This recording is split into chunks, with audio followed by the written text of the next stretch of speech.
seas. At speeds, they carry their beauty with tremendous agility. At speed, they can also transport disaster.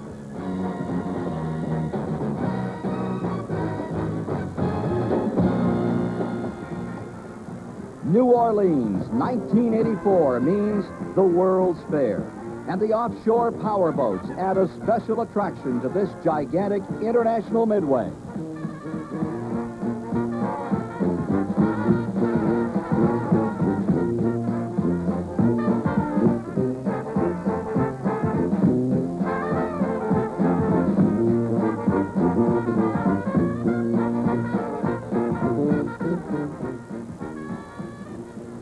From Lake Pontchartrain in New Orleans, Louisiana, the 1984 Popeyes Offshore Grand Prix is brought to you by the people in your town who bring you delicious, refreshing Coca-Cola. When it comes to big refreshment, Coke is it. And greetings from the Crescent City. I'm Ken Squire here at the ACR Mercury High Performance Center on Lake Pontchartrain. New Orleans is the home of the World's Fair in 1984, and today it focuses its attention on one of its major sports events, the Popeyes Offshore Grand Prix, named for the restaurant chain whose owner is one of the major supporters and competitors in this series of races, Al Copeland. What we have for you today, 160 miles of powerboat racing. Some 34 boats will be in competition. They'll reach speeds in excess of 100 miles per hour and then have to deal with some very dangerous corners.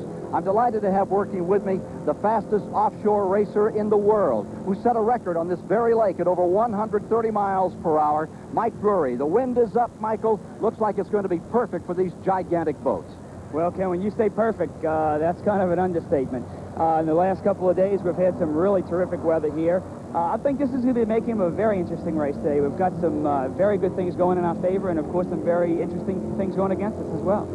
We'll be following all the action from helicopters, from our ground cameras, and in one of the major points, one of the busiest turns here, the Hollywood and Vine of this competition, checkpoint number 5. There's Jim Roller. Water conditions are going to be very important to these drivers. Checkpoint 5 is going to be a little bit crowded. It's a tight 90-degree turn. If they come in too fast, they could have some spin-outs. Could be quite a bit of action out here. Ken? Covering the action from our helicopter is one of the great designers of these tremendous Leviathan type of beasts that travel over the ocean at some 130 miles per hour today here at Lake Pontchartrain. George Linder is there. George? Thanks, Ken. We have 33 of the world's finest offshore boats here today, including several of the world's fastest superboats with 4 engines and 3,000 horsepower apiece. The weather conditions are perfect with a light chop, and we're looking forward to a very fast and spectacular race this afternoon. Ready to cover the action in the pit area where we'll meet our winner and also those who are mired in the gloom of defeat here on this beautiful day. From Motor Week Illustrated, here's Dave Despain. This area is called the Hot Pit, and it serves a number of different functions.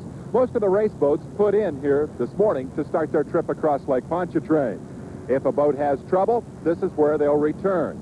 Most importantly, the winning boats come here after their long and grueling day, and the hot pit becomes Victory Lane. It will be Victory Lane for 6 different categories of competition in this Grand Prix race on Lake Pontchartrain. That's correct, Ken. We have 6 classes. However, they're going to be reduced to actually 3 exciting starts. And to me, in my experience in racing, I think the start of the race is really a lot of fire and a lot of enthusiasm, and I like it actually more than the finish. Well, we're just about set, and the key player, the favorite for this event, is the hometowner. It's Al Copeland's boat that is rated as #1 to win this race. Earlier, we asked Al Copeland who he considered his toughest competition would be here. Well, the main competition now is Budweiser with Tony Garcia driving, which was the Michelob Light, and then Arneson, and now is Budweiser. And they are basically our main competition. Last year we had a race here. We both had 2 different boats than we have now, and we changed leads 14 times in the first 100 miles. Defending world champion Tony Garcia is here with new equipment. When you have a new boat, you got new problems, but we're excited about them. Each time we've tested the boat and or had it in the races, the last 2 races, at least we've been out in front. Someone said, well, why are you so happy you broke down for the second time? I said, because we've been out in front when we broke down. I'd rather break down and be in front than finish 4th and finish. The first wave, the big boats coming online for this $65,000 event. Two special awards here. The Mercury Marine ACR Award for the outstanding performance by any boat of any class in the event. And then there's the Chris Craft Award for the fastest lap in the race. Ken, here we are. Pace boat's starting. Yellow flag is up. Looks like it's going to be a calm water start. It's going to be interesting. We're going to see the green flag come up here, and this start's going to be about 65, 70 miles an hour, and I'll tell you, these boats accelerate real fast, right up to 110, 120 miles an hour. There we are. Flag, and we're underway, Mike. Out in front goes Popeyes. And sure is. And in second place, we have Maxon, the Budweiser boat. That looks like a really quick, fast start there. There you see Al Copeland's big yellow boat, 50 feet long, 4 700 horsepower motors carrying that boat over the water. Ken, here we're coming into a really hard-fought turn. This turn is right after the green flag, remember. And they're going to be coming up this turn probably about 110, 115 miles an hour. Have to slow down and make a good, hard turn here. Jockeying position, trying to figure out where each one is. Here we have the Maxon boat in second place with Tim Sasuli. We have Tony Garcia in third place in the famous Budweiser boat.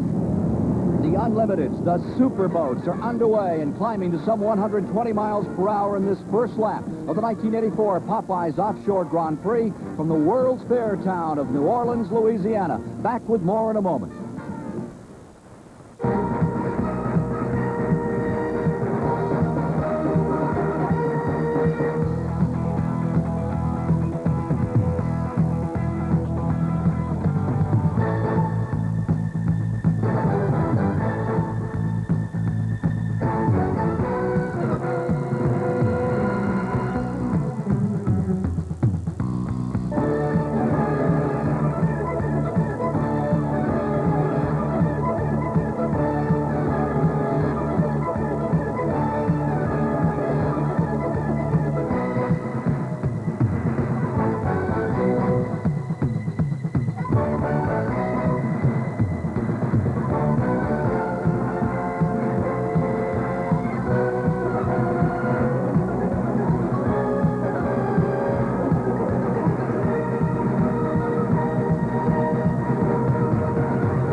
At Lake Pontchartrain here in Louisiana, you're watching Al Copeland's 50-foot, 4-ton dreadnought, capable of speeds over 130 miles per hour, now pulling away from the field. The Budweiser boat of Tony Garcia is falling back, and Seahawk seems to be moving up. Meanwhile, we're ready for a start in Class 3 and 4. Here's Mike Drury.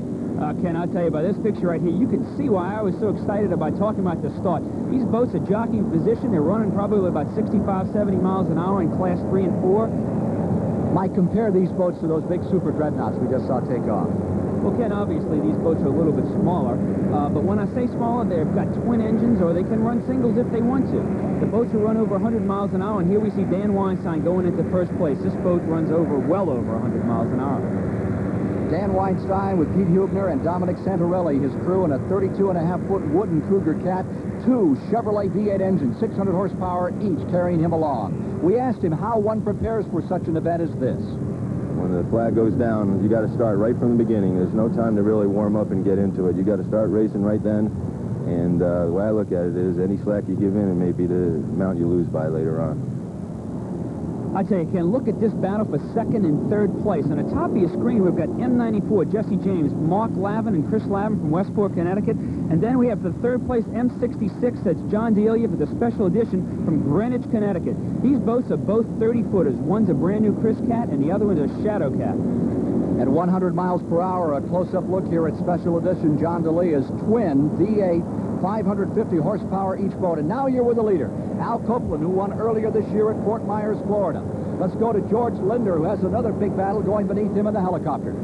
Okay, we're partway through the second leg, headed out for the third checkpoint, and we're having a whale of a race here. One of the best I've ever seen. Here you've got 4 boats running within 100 feet of each other at speeds in excess of 110 miles an hour. There's Howard Schwamm and Flapjack. There's Sammy James and Michelob Light. Dr. Spergel and the surgeon. And out front by about 200 feet right now is Sal Magluta and the beautiful Cougar Seahawk. Just fantastic racing. All right, the third wave is away into competition in the Popeyes Offshore Grand Prix, Mike, and it's a beautiful start once again. I tell tell you, Ken, right here, this is called the urgency of the moment right here. This is the start of the race, and from experience, I can tell you, you really have some jitters right here. Now, the water is relatively flat here at the start. It'll get a little more chop out in the midst of Lake Pontchartrain. A tremendous number of boats. Tell us about these boats that are in this gathering here. Well, Ken, this is the production class. This is the kind of boat that really anybody can buy and get right off the shelf, so to speak. You can take these boats and go ahead and get them up to about 80, 82 miles an hour. You brought up a point about the rough water. This class right here is actually taking a lot of rough water from the first two classes that are starting, and it could be tricky coming towards that first checkpoint. Still crazy. Dick Fulham's boat from Agawam, Massachusetts, just plain still. Ken, he just set a record here in New Orleans recently, a world speed record. Shame to see him down. On the bottom of my screen here, Lance Rubel in P27, the ACR Spirit, going past Thriller and Bandit. This is going to be really thrilling throughout the day. We've got two Chris Cats and a Shadow Cat. Meanwhile, Al Copeland stays in front. This is the boat that was supposed to win at Key West last year. It broke down. 4 engines on that boat, and actually that can just compound your problems. It can give you a lot of power, but at the same time, if one goes amiss, you're out of the running. I tell you, Ken, the super boats seem to be going a lot faster, but however, when we say an unlimited boat, that means that they've got unlimited problems as well. These boats can go fast, but so can the smaller boats. Sometimes the disadvantage of these boats is the problem that you create with adding so much horsepower and so much equipment. Unlimited horsepower on that boat. What a battle we have here in Class 5. Bandit with Sonny Reeser in a 32-foot Shadow Cat on the bottom of your screen, and on the top, the ACR Spirit with Lance Rubel, a 30-foot Chris Cat. These boats are all powered with triple Mercury outboard engines, and they are capable of over 90 miles an hour. ACR Spirit, once again, on the screen, P27. There's Sal Maguta's boat, and he's being caught up by the surgeon from San Francisco. There you see Dr. Larry Spurgill. And here, first place in class is Maxim. Tim Sasuli's boat, that number 23, is just about 15 seconds behind Al Copeland.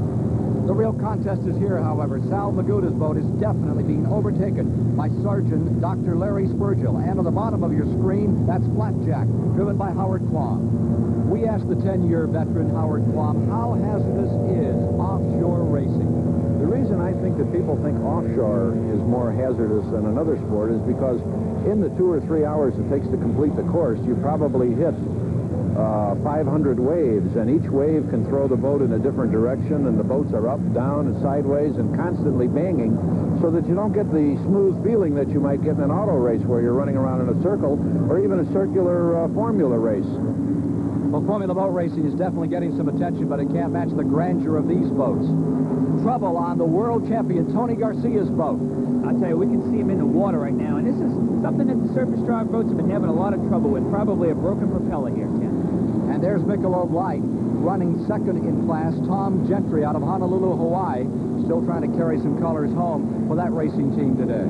George Linder is with the Justo J. Willie Falcone boat. George? Here we are right over Seahawk right now, Ken. This is without a doubt the finest running V-bottom boat in the modified offshore circuit right now, and he's putting on a whale of a performance, running well into the lead at this stage of the race. From Metairie, Louisiana, Warren Cervini's Stiletto, beautiful boat. And this is a father and son team, local New Orleans group. It's a 41-foot wooden boat as opposed to the 38-foot aluminum cat that we see here. Seahawk, which currently is battling with Surgeon. There you see Surgeon moving in on Seahawk. That is a battle for third. Dr. Larry Spurgill from San Francisco closing on the Sal Maguta boat. Howard Quam in fifth. Let's go to George Linder, who's now following Stiletto. Ken Stiletto is coming by now. They're running in approximately 6th place as they come by, sort of bringing up the tail end of our Class 2 boats at the moment. So the Class 1 and the Class 2 boats have now completed approximately half of the long leg of the course through turn 3 and are headed back to turn 4 in the pit area. Back to you, Ken. We're following C-Class here. This is really the garage class. You can find them out back of almost anybody's house, they say. The white boat is Gene Whip out of Sarasota, and it's A.J. Schwenke in the orange boat, and they've been going at it for about 15 miles, side by side. Great racing here. Once again, Ken, the Budweiser boat. Obviously, this Bud was not for Tony Garcia today, and I guess he could not get that propeller off, as we can see him still in the water. Exciting competition here today, Mike, and we'll be back with more of the Popeyes Offshore Grand Prix in a moment.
Back at the Popeyes Offshore Grand Prix here in New Orleans, Louisiana.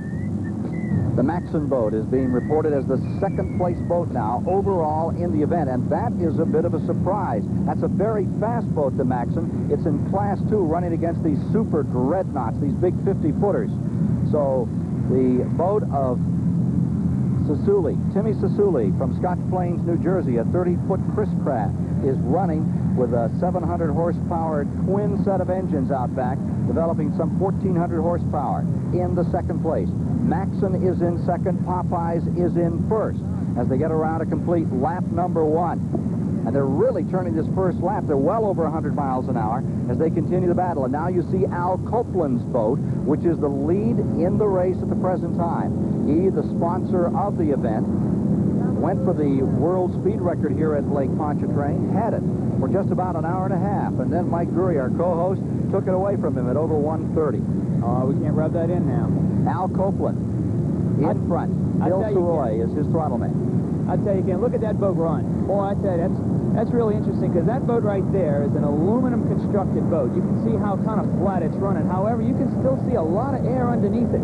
You got to remember here, you've got 4 engines, 4 electronic fuel injected engines. See, from the side, it looks a lot more stable than from the front. But the front gives you the true story of what's going on with that equipment. There you go. There's another shot right there. You can see every once in a while it looks like the boat almost clears, and there's a lot of compression lifting that boat up. There's 4 outdrives on that boat as well, and 4 propellers, 4 propulsion drive systems. Look at that boat make a turn. 4 heads. That's real interesting, too. And if you look at it right there, it looks like those guys are having a lot of fun. 4 giant V8 engines hauling that first boat over the water, the Popeyes boat of Al Copeland.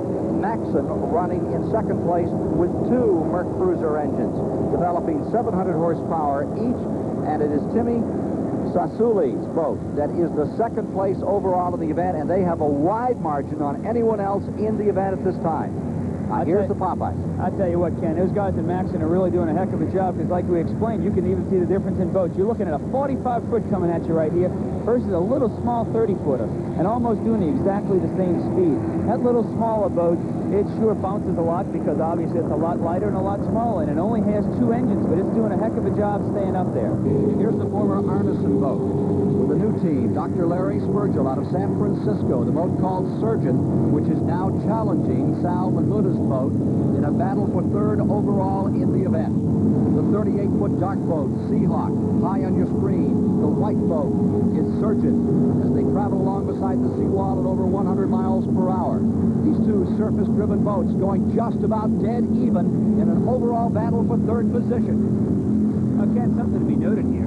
Obviously, Dr. Larry Spurgill is a rookie against a good veteran team here. One boat is aluminum, which is a Seahawk boat, which you see on the top, and we're getting passed here by the rookie himself, Dr. Larry Spiegel. Here's Spurgill on the bottom. Boat number 70 going for 3rd place. He's up over 125 miles per hour. He has to decelerate now as he gets ready to take that hard turn to port, a 90-degree turn coming up on the Surgeon boat. Should be noted here, surface drives are a very competitive drive system. He's in trouble. He's Look at that. He spun the boat out. Got hit. Sal Magluda's Seahawk nearly center punching the boat of Dr. Larry Spurgill, which lies dead in the water now after trying to take a hard turn to port. We'll take a look and replay in just a moment. There you see Seahawk has made the turn. Now let's look, Mike Drury, what happened here? Ken, obviously here that we can see Dr. Larry Spurgill, as we said before, is a rookie driver. A little anxious on his turn. He's turning real hard to port. A lot of speed. It's interesting to see, that the boat does not have to be turned that hard. The boat's making almost a 180-degree turn. We can see the prop wash coming off the aft section of the boat. Seahawk's going to be coming up into the picture real soon, almost running into it, passing it pretty close here. The turns are not where the race is won. He could have slowed down a little bit here, but that, as I said before, is a rookie, and he's got a lot to learn. The Poseidon adventure of Dr. Larry Spurgill, and the gods of the waters were on his side on this occasion. Still trying to get the boat righted and get back into competition. Earlier, we asked him if he considered this form of sport dangerous. Well, I think the excitement goes along with the danger. I think the things that we find in life that create excitement, especially when there are so many vistas that are open to us in this country, that the things that we find exciting actually have an element of danger attached to them.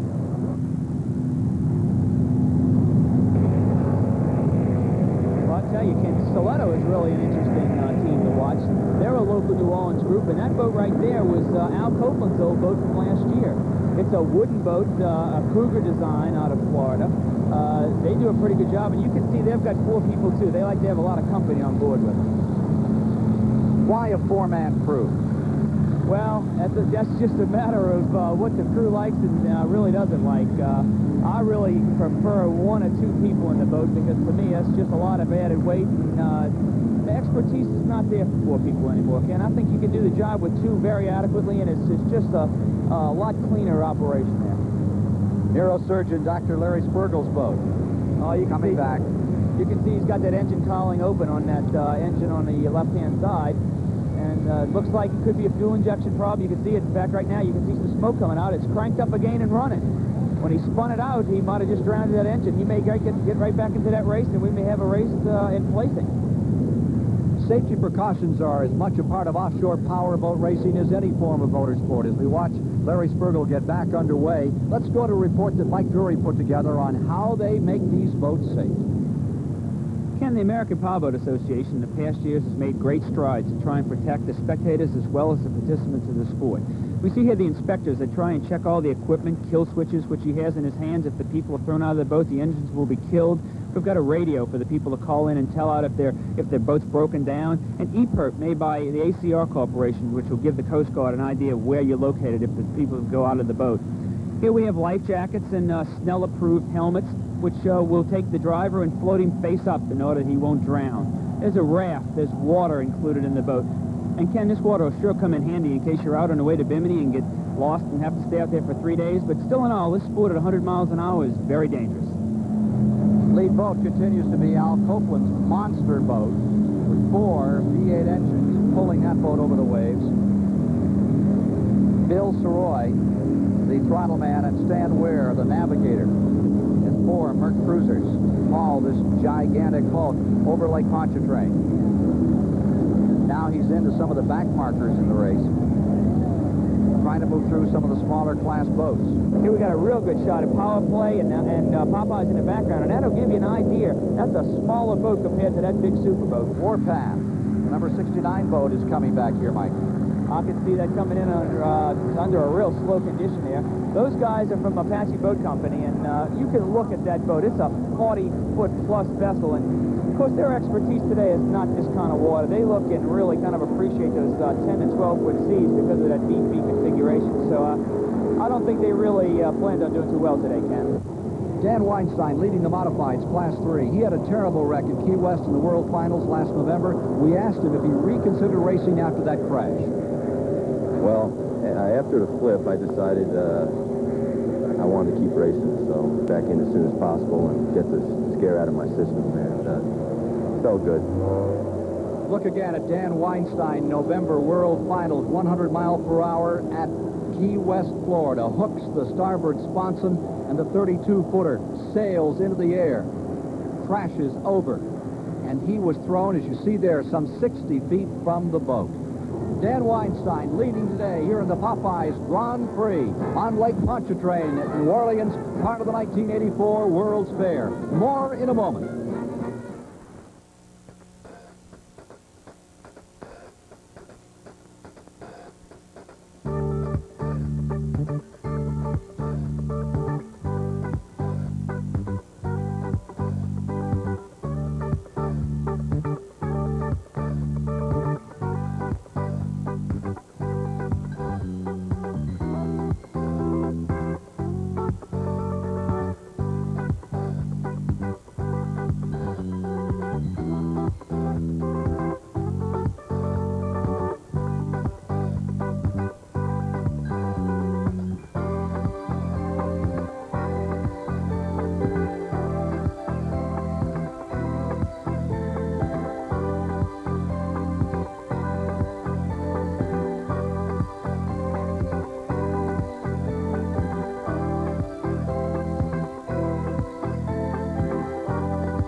most powerful racing boats in the world are all here in New Orleans on Lake Pontchartrain.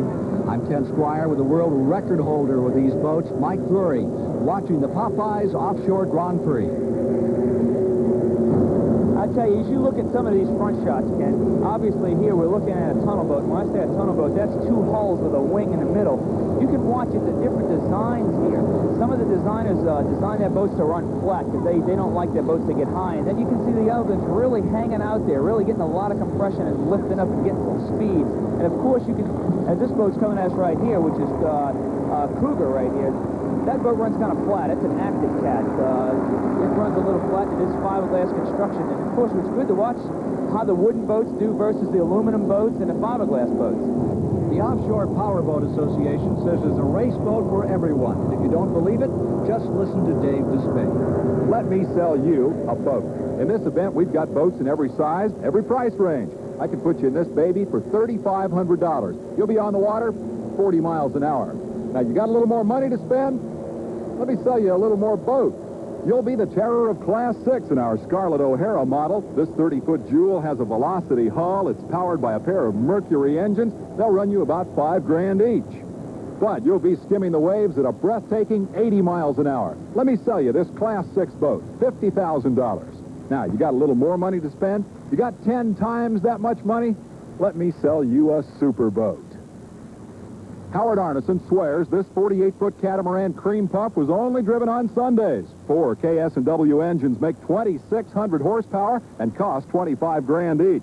2 Arneson high-tech outdrives worth another $10,000. Hey, you've heard the old cliche, speed costs money. How fast do you want to go? Miss Budweiser here will cruise at 120 miles an hour. Put it on your American Express. I'll even take your check. Make it out for $500,000.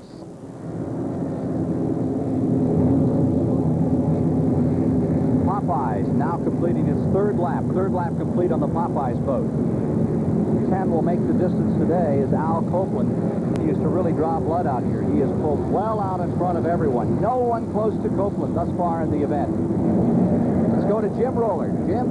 Curly, we've got some great racing going on in the P class. They just came by us on their way to checkpoint 3. Fantastic action in that class. Groups of boats running together. It's tight racing, and it's a good way to learn. Racing deck to deck, ACR Spirit high on your screen. The bottom is the white and blue boat, Sonny Reeser's Bandit. Once again, Ken, we've seen this story before. Very close racing. Boats are probably averaging around 95 miles an hour. Adrenaline must be pumping really strong here. We've got 6 engines, all of them Mercury motors and running strong. What does that do to your stomach after a few laps of this kind of competition? Well, I think they're lucky here as far as it being a pretty calm race. The boat only knows what they had for breakfast, but if it was rough, I think they'd be finding out towards the end. Let's take a look a little further back in the competition now, as Bandit seems to be pulling ahead of ACR at this moment. Reeser's boat getting about a 5-boat length advantage. We're told we have a good battle that's beginning to progress back in the C class another time. Here they are, the white boat, Gene Whip, Team Golfwind, and beside him on the outside, the red boat, that's the ST Enterprise, A.J. Schwenke's boat. They've been going at it almost from the very beginning. We asked Gene Whip in the white boat about the challenge of the sport. Offshore, you've got to work with someone else. You've got a lot of planning to do. You've got checkpoints to make, navigation, and actually it's a different kind of challenge that I really enjoy. Gene Witt with Team Golfwind. Meanwhile, let's follow Bill Kay out of Chicago, Illinois. Captain Maintained is his boat, number 2. Actually, it looks like Captain Unmaintained. Oh, look at that, boy. That's a little bitty Cub class racer, and that's, you can tell by what it is. It's a little small 16 or 18-footer with twin outboards on it. That looks like a thrill. Well, I tell you, that'll show you what's going on in the sport. That's where you really get your start. With one of these little boats. Looks like it's where you could get your finish, too. That's absolutely correct. But I tell you, I bet you those guys are spinning and grinning out there. And now you watch the C7 here, which is the Lucky Strike boat out of Glastonbury, Connecticut. Well, Mike, the affliction of every race course is debris, and it's no different out here on Lake Pontchartrain. There's the Coast Guard picking up some pieces that came off a boat earlier today. Well, look who's back in the race. Surgeon coming back. I'm telling you, that's a heck of a crew. They got out there and fixed that boat, and they're right back into the race. That's really a pretty boat. Like I said before, that was the old Arneson boat that Doc bought. Doc is a rookie, but he's doing a heck of a job out there today. Here comes that battle. Being indicated separated for the first spot in Class 2 and second and third overall in the race. Now moving up on turn number 1. Water conditions down there will do what to you, Michael? Well, right now, as you can see, it looks pretty calm out there. The boats are running real good. Of course, now that you get some good competition in some of the lower classes, they're starting to run pretty hard. This boat, Maxon, right here, I'm really impressed with. That's one of the newer entries from Chris Crafting. And they've got some fuel-injected engines there with a heck of a good-looking boat. But you look at this right here. That's an aluminum cat. That's correct. That is an aluminum boat. There's your race, and it is Seahawk pulling around as they head into that corner, and back on the inside of the very low line is the Sasuli boat, Maxim the yellow boat. The black boat is the Seahawk. Here's the Michelob light boat, the number 6 boat, Tom Gentry of Honolulu, Hawaii, with Sammy James at the throttles. Well, I'll tell you, you can look at that Michelob light boat, and that's a fairly old boat, Ken. In fact, last year, if you remember correctly, they won the New Orleans race, and that was really a spectacular win because right at the start-finish line, they nose-dove that sucker right in front of the cameras, and I think it was just spectacular to watch. And they got that checkered flag and ran around and sunk her right in the sling. George Linder in the helicopter is with the leader, Al Copeland. Thanks, Ken. We're approaching checkpoint 3 over Al Copeland's Popeyes right now. They're preparing to set the boat up for the turn. They're decelerated slightly to break the boat off its air bubble, let it settle on the water so that the sponsons can grab a bite, and then they'll be able to make this turn. It's a rather tight turn for a 50-foot size boat to make with 3,000 horsepower. Lead boat continues to be Copeland, but the battle remains in second position, and it's a dandy.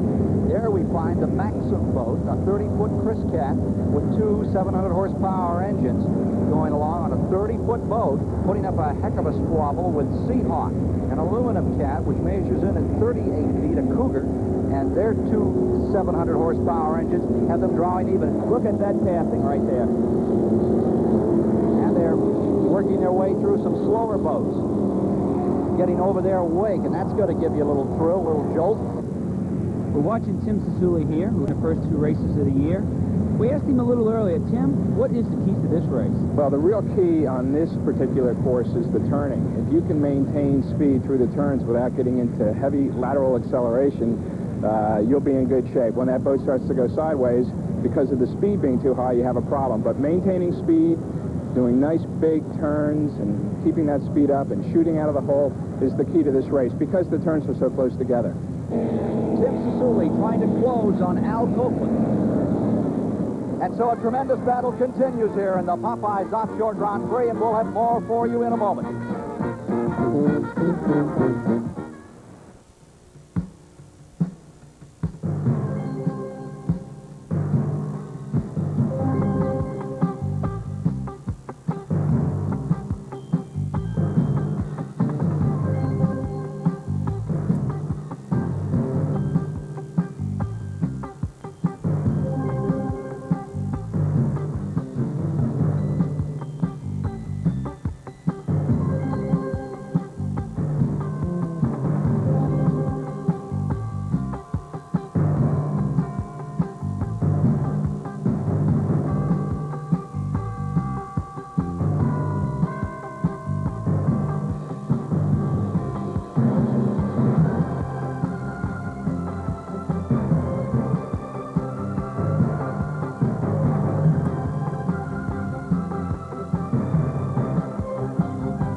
New Orleans for the 1984 Offshore Grand Prix. With Mike Drury, I'm Ken Squire.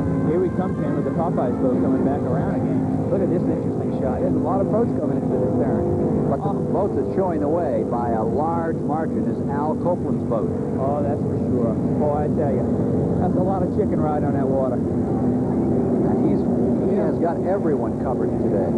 Boy, that's a picture of the pit area back there, and you can tell there's a lot of action going on with all those cranes and all those crews trying to figure out where their teams are and how they're doing.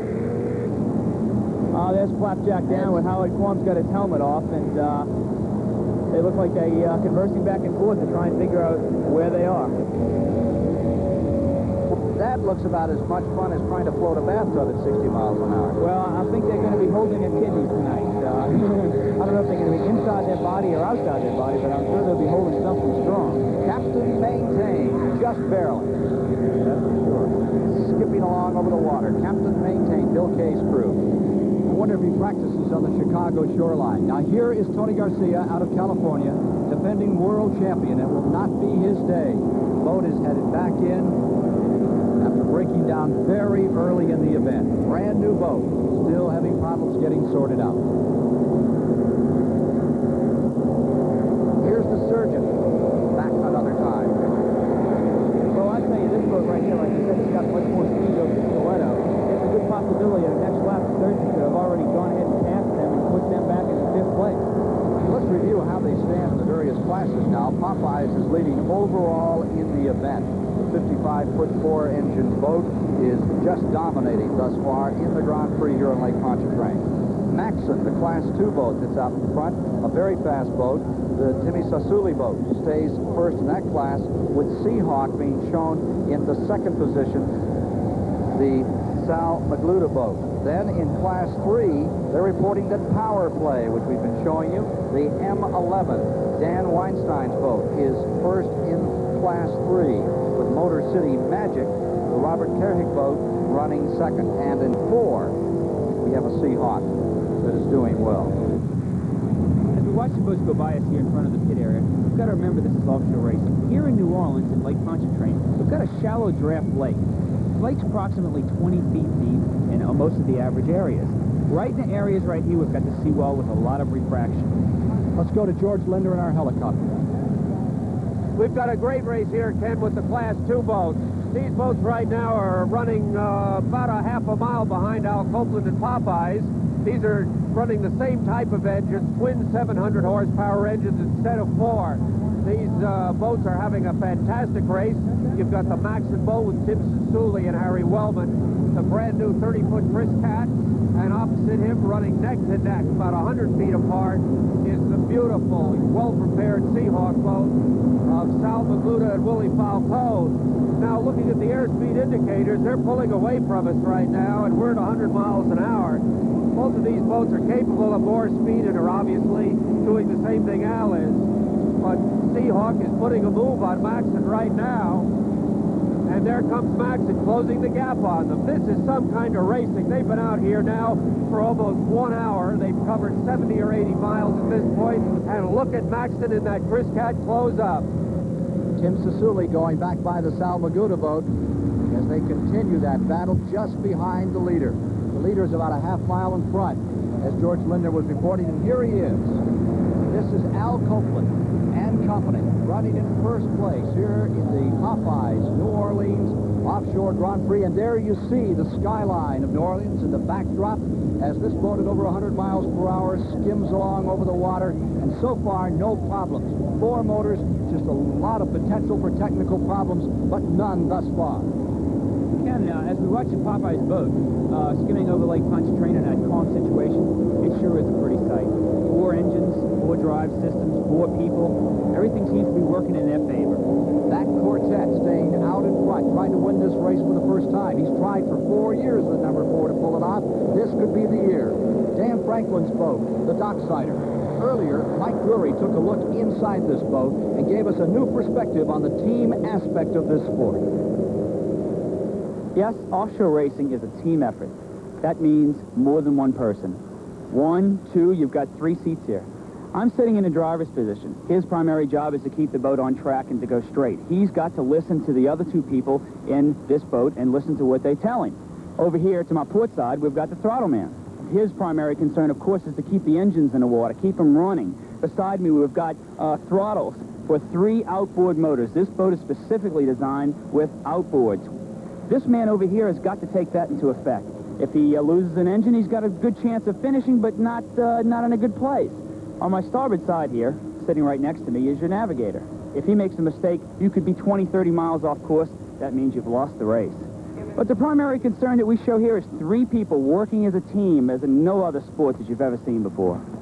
Motorsports usually find the team in the pits and the driver on the course. That's not true here as we watch the Dan Franklin boat and the ACR boat of Lance Rubel. Meanwhile, George Lindner is with a leader in the modified class. That's Dan Weinstein. Let's go to George. And there he is, Ken, Dan Weinstein at Power Play. What a fine running boat.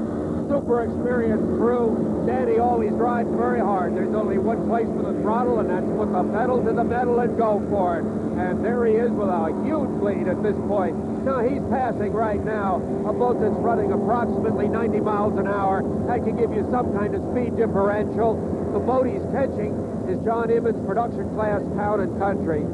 And here they come into the turn. Now, John's boat, Town and Country P47, is capable of 85 to 90 miles an hour.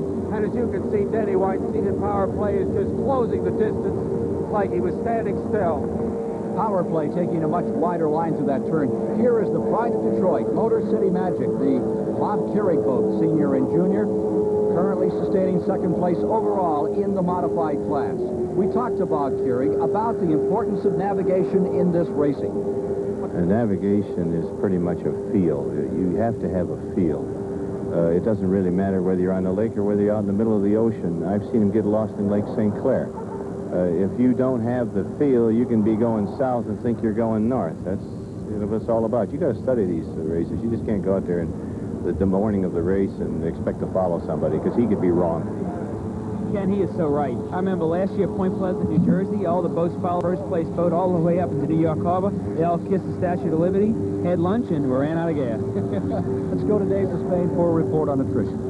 The big disappointment in this race, Ken, the early retirement of Tony Garcia's Miss Budweiser Arneson, expected to challenge for the overall win. In Class 1, the Chrysler Laser of Bob Kaiser also out. John Peters' Honcho, Mike Gilbert's Warpath among the retirees, along with Special Edition, Jesse James, and Still Crazy. We'll be back with more of the Popeyes Grand Prix in a moment.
For some, the thrills of a lifetime will be remembered from the 1984 World's Fair here in New Orleans. But for a very select group of old-fashioned daredevils, the thrills are being generated in the most expensive form of powerboat racing there is. The Popeyes Offshore Grand Prix on Lake Pontchartrain, where we're getting down toward the finish with Al Copeland's boat in front. Let's go to George Linder in the helicopter. Okay, Ken, we're approaching the final 4 laps of the race. We've just been out here on the long leg into Lake Pontchartrain, and we're returning right here. This is where Popeyes is running right now, heading towards the pit and the Despain spectator areas. At that point in time, they will run 4 laps consisting of this small triangle right in front of the spectators, and we'll have our final victor. Right, George Linder. Meanwhile, the tub thumpers continue at it here, beating it out for first place. The white boat Team Gulf win. Gene Whip out of Sarasota, Florida, with Rodney Presley and his crew. I bet he's one that's glad he went along for the ride today. And the Enterprise, which is the A.J. Schwenke boat out of Fort Lauderdale, Florida, just about side by side the entire distance. There's the Chicago boat again, Bill Kay and Ralph Baker and Captain Maintained. We talked to Ralph Baker, who's had some experience in other forms of motorsports, about what it is that attracts him to this game. Well, it's probably the most demanding and challenging and exciting thing I've ever done. I've been involved in stock car racing before as a driver and a crewman, and I just think there's just so many more elements to this sport to contend with, and that just really makes it quite an experience. Major experience here, I would presume, would be seasickness. In front, and playing it conservatively now, is Al Copeland, the Popeyes boat in front. But the boat in second place is doing anything but that, Mike Drury, as we watch Al Copeland here as he eases down through in the final laps of this offshore Grand Prix. Maxim seems to be closing ground, the second place boat. Well, Ken, I think as we're seeing here, the seas are starting to get a little calmer, and that means that the smaller boat can actually run harder. This is Al was giving us a little bit before. They're probably running around 118, 119 miles an hour. They're getting light on fuel, so obviously the boat's going a little bit faster. There it is, number 23, the Maxim boat, which is currently in place. And here is Seahawk in trouble. The number 25 boat slowing down, and as we watch Maxim, number 23, the Sassouli boat, still charging. The Seahawk of Sal Maguda and Gus Falcone is in trouble. It looks like on the port side we have an engine loss there. Obviously there's no water or any cooling coming out of the back. It's either that or it could be part of the surface drive system. They sure ran a good race today. ACR boat leading in class and getting overlapped by Al Copeland. That sure shows the difference between the big boats and the small boats. We asked Florida's Lance Rubel about this new boat which he's running here on Lake Pontchartrain. It's taken us a little time to get used to it. It's a new Chris Cat, and we've had the engines back 2 feet because of gill brackets, and we've had some problems. But we think this race that we've solved the problems, and we think we're going to be up there. And they are leading currently now, Lance Rubel and company. Here's Stiletto, the Warren Cervini boat from New Orleans, in trouble and now out of the running. Final report from Jim Roller at checkpoint 5 as to the interval between first and second. Here comes Copeland, cutting it very close by our check boat. He swings by, the crew takes a look at us, and he's on his way. And as he has throughout this event, he's looked very, very smooth. Maxim is closing in on the checkpoint also, and as I said, we've got a watch on him. Last time by, he was 14 seconds behind Al Copeland, and as Mike Jury said, that's pretty amazing for this new 30-foot Chris Craft. Can Copeland hold on and win it for the first time here in New Orleans? What a sad luck story for the KS&W Seahawk crew who put on a gallant race today, Ken. Maxim, second overall, first in his class, Tim Sassouli and Harry Wellman out of Scotch Plains, New Jersey. 14 seconds back from the leader. The leader rounding the final corner. Here is Justo J. As we look a little further back in the field. Number V17, Justo J, the Seahawk, with Willie Falcone, the old veteran, and Frank Besaidra doing well. Last corner coming up for Al Copeland. Headed for victory. He's tried to win this every time they've held an event here, and he's fallen short. But today, it looks like all 4 motors are going to stand together to bring him across the finish line in front of Tim Sassouli. What a great attribute to this man who's done so much for the sport and so much for the sport in New Orleans. A local favorite, Al Copeland, is about to win his own race. Al Copeland to be the champion of the Popeyes Grand Prix for 1984, and Tim Sisuli was going to wind up second overall. Such a strong and sincere effort by this team. They've been pushing Al Copeland very hard all day. Al's going to go ahead and get a first place, but Tim's going to also get a first place in his class, and I think it's been a great effort all around. Tim Sisuli and Harry Wellman crossing the finish line. Let's go to the WTBS helicopter. Here's George Linder. Okay, Ken, we're right over Popeyes right now. There he is, moving in, a happy crew of guys to get that checkered flag for a most well-deserved victory, and finishing in the background was Maxson. We'll stand by. We'll be meeting the winners in the various classes shortly, and Dave Despain will be talking with the overall champion of this Grand Prix race, Al Copeland, who covered the 160 miles at an average speed of 97.6, a new record for the Popeyes Offshore Grand Prix race here on Lake Pontchartrain.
33 boats began the Popeyes Offshore Grand Prix here on Lake Pontchartrain. 21 completed the distance. The one most celebrated is number 4, Al Copeland's boat, and he is standing by right now with Motor Week Illustrated's Dave Despain. Al Copeland, it's a lot of work to organize a race like this. You obviously saved enough time to prepare for the race itself. Congratulations. Well, thank you, but I don't deserve credit for the work.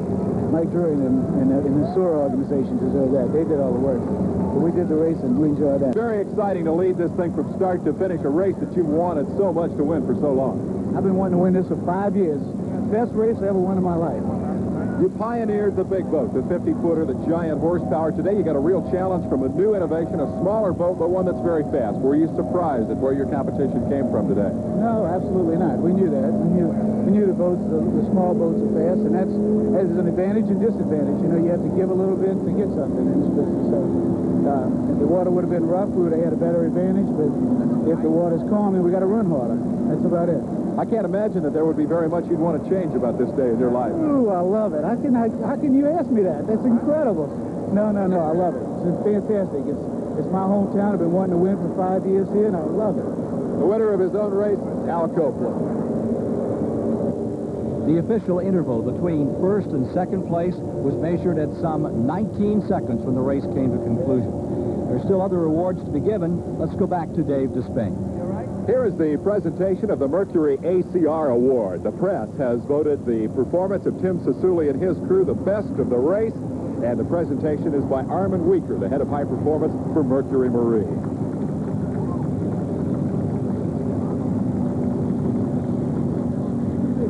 And just up the way, the Chris Craft Award for the fastest lap of the race, going, no surprise, I guess, to Al Copeland. Copeland leads our winners here today. And let's take this opportunity to review all of the class winners here in the Popeyes Offshore Powerboat Grand Prix. Copeland taking the big prize. The celebration continues. He is the champion of Class 1 and has taken the overall crown here in the race that he sponsors. And the rest of the classes, Maxson with a great run. Tim Sisuli from New Jersey wins Class 2 and takes second overall. Motor City Magic, the Carrick father-son team, coming home first in Class 3. In Offshore Class 4, Justo J, Willie Falcone, and Frank Basedra first in the Seahawk. The ACR Spirit of Lance Rubel coming home with the Class 5 victory and a strong run here today. And rounding out the winners in Class 6, Gene Whip and Rod Presley in the Team Gulf win. The safe race and a record race. Down on Canal Street, there used to be an old song called Didn't He Ramble, and it certainly is apropos for Al Copeland today. Oh, I tell you, Ken, it couldn't have happened to a better guy. Hometown, and he did a record run, and we're proud of him. We'd like to thank ACR, one of our hosts, and Mercury Marine, the other, for our host location here at the Popeyes Offshore Grand Prix. For George Lindner, who was with us in the helicopter, for Jim Roller out there at Checkpoint 5, for Dave Despain covering the action in the pits, for Mike Drury, the world record holder in offshore powerboat racing, I'm Ken Squire. That's the story of the 1984 Popeyes Offshore Grand Prix here in the World's Fair time at New Orleans. Promotional consideration and fees paid for by Mercury Marine High Performance Products, winners in all 6 classes at the New Orleans Popeyes Grand Prix, and first in performance, reliability, and innovative products through engineering excellence. Wherever you go, whatever your needs, ACR lets you take confidence along. ACR Electronics is the world's leading manufacturer of safety and emergency equipment for boaters, flyers, and outdoor enthusiasts. And by the Landmark Hotels of New Orleans, who invite you to visit the fabulous World's Fair and stay at one of 3 fine Landmark hotels, all offering hospitality, comfort, and great food in the best New Orleans tradition. And by Chris Craft, America's boat builder since 1874.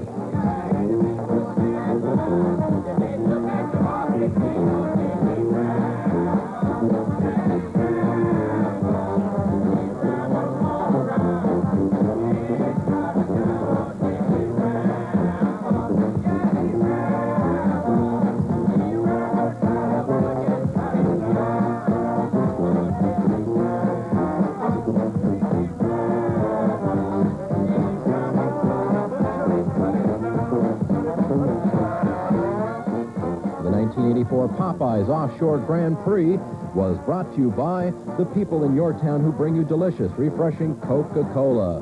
When it comes to big refreshment, Coke is it.